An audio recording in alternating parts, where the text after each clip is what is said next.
પ્રજા સહિત રઘુવંશ મની કિમિ ગવને નિજ ધામ. ભગવાન રામ જ્યારે સ્વધામ જવા માટે સરયુ પ્રવેશ કરવા નીકળ્યા, એના ખભામાંથી ધનુષ નીકળી ગયું, કેડ ઉપરથી ભાથો છૂટી ગયો, બાણ નીકળી ગયા. પ્રભુ લક્ષ્મણ બધા સાવધાન, આ શું થાય? અને બધાએ દેહ ધારણ કરી લીધું.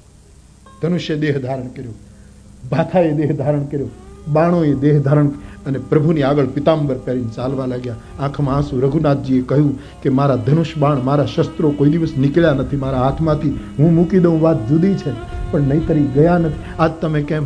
ત્યારે ધનુષ બાણે રડીને એમ કહ્યું કે રઘુનાથજી તમે જતા રહો અને પછી અમને કોઈ પકડે, તારા હાથમાં ગયા પછી હવે બીજાના હાથમાં જવાય નહીં. તારા પહેલા સરયુમાં અમે ડૂબકી મારીશું, અમે પહેલા પ્રાણ આપી દઈશું.